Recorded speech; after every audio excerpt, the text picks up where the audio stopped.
All right.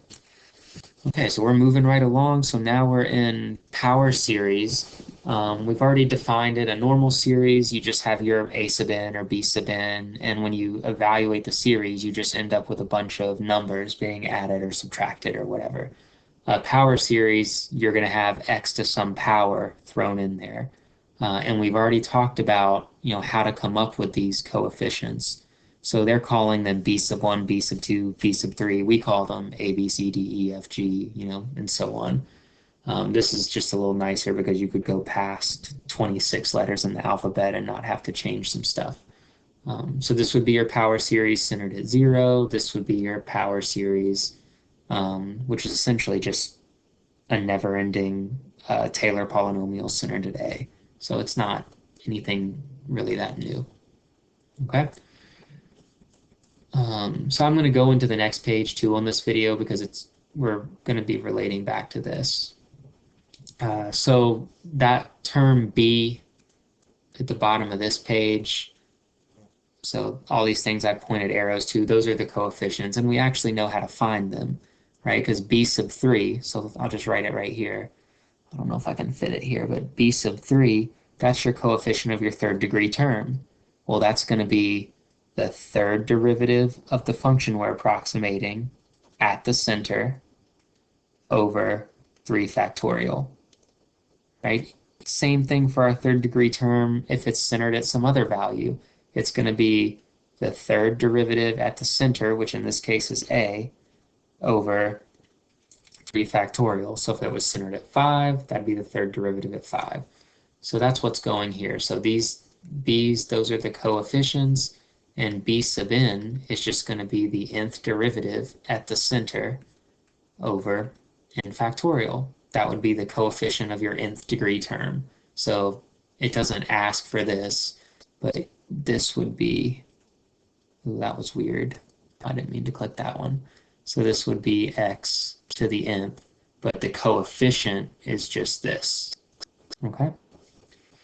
Okay, so this is why we spend a bunch of time on convergence tests, because we're going to have to test to see if these things converge, which is going to mean we're essentially finding the values of x that make the series a convergent series. Okay, so 3 things could happen. The series could converge only at the center. That's always going to be true because it's the very first thing we do. Oh, sorry, Siri went off on my phone. What was I saying? It's all the power series are going to converge at the center because that's the first thing that we make happen. When we build our nth degree polynomial or our power series, whatever you want to call it, the very first thing we make happen is our first term is f of a. All the other terms have, the x, not an x, what am I trying to say? An x minus a in it. So when you plug in a, they're going to go away. So this is always going to be true. That's like your point of tangency. If you're making a tangent line, at the very least, your point of tangency is going to be on both your tangent line and the function you're approximating. Maybe we'll get lucky and it'll converge for all values of x, but what happens more times than not is it converges on a certain interval. So it only converges for certain values of x. Okay? And we're going to look at this more in depth right now. Okay, so the radius of convergence I'm going to talk about in a second. We're going to start with the interval of convergence. Okay, so to do these, you're pretty much always going to use the ratio test. I think it mentions using the root test. That's not in the curriculum anymore. We're never going to use the root test. So what we're going to do is we're going to use the ratio test because a lot of times these things have exponentials and factorials in them. So I'm going to set this up. Even though it looks really ugly, it's got x's and n's, I'm going to do the ratio test. So the limit as n goes to infinity, you absolutely need the absolute values, and you're going to draw them a lot better than I did. So the limit as n goes to infinity, and I'm going to plug in an n plus 1 everywhere I see an n, because I want to find the n plus 1 term. So that's going to be x minus 3 to the n plus 1 over n plus 1, and I'm going to divide that, so multiply I'm going to divide that by the original, so I'm going to multiply by the reciprocal. So times n over x minus 3 to the n. Okay? Ugh.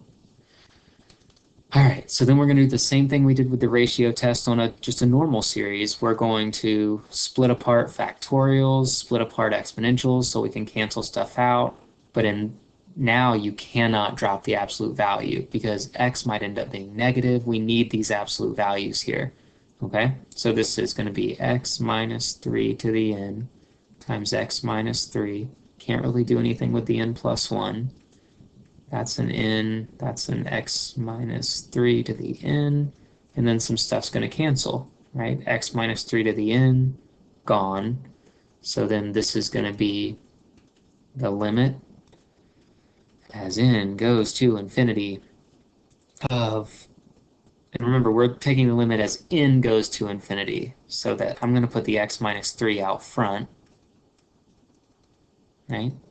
So then n is degree 1, n is degree 1, so this limit is going to be the ratio of the coefficients, so that's going to be the absolute value, oh, I hit the button again, the absolute value of x minus 3. Okay, so what I've just figured out is doing the ratio test, I ended up being able to solve the limit, and I got x minus 3, and I want to know what is the interval of convergence. When does this thing actually converge? What values of x have a limit that's less than 1? Because that's when the ratio test converges, or shows convergence. So I'm solving this absolute value inequality now. All right, and I did less than 1 because I want to find where it converges. So whenever x minus 3 is less than 1, the series is going to converge. That's going to be the interior of our interval of convergence. Okay, so this is a less than absolute value inequality, so it's going to end up being a compound inequality. I'm going to add 3 to both sides. I'm going to get 2 less than x less than 4. Okay, so what I found is the interior. When I plug in 2 in for x, I'm going to get a limit of 1, right? 2 minus 3, negative 1, absolute value 1. When I plug in 4, I'm getting a limit of 1. And remember, if the ratio test yields a limit of 1, it's inconclusive. So I'm going to have to check these endpoints to see what happens to this series. Does it converge? Does it diverge?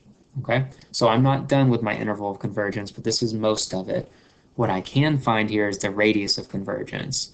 So the radius of convergence is just going to be the distance from the center to one of the endpoints, right? So this is centered at 3, right? Because that's the only way you were going to come up with an x minus 3 raised to some power by finding this. So we don't know what this series, what function this series is for, but it must be centered at 3 because x minus a is the center. So 3 is in the dead center of this, so we must have done something right. The radius is 1, because I go 1 to the right to get to 4, 1 to the left to get to 2. So the radius of convergence is 1, so we found that. All right, now we got to finalize the interval of convergence. And I'm going to need a lot of room to do, well, maybe not a lot, but I need more room than I have now. Okay, so I got, oh, I just erased it, but it was x is in between 2 and 4. Go away. Okay, so let's see what happens when x is 2. And I'm just going to write 2 less than x less than 4. That was the interior of my interval of convergence. But when x is 2, this series becomes n equals 1 to infinity. That's 2 minus 3, which is negative 1 to the n over n. Well, we have that memorized. That's the alternating harmonic. It's convergent. So that means 2 is in our interval of convergence. It's part of the interval of convergence. When x equals 2, this sum actually converges to a number. So that number is going to be equal to f of 2, f being whatever series this, whatever function this series is equal to or approximating. Okay.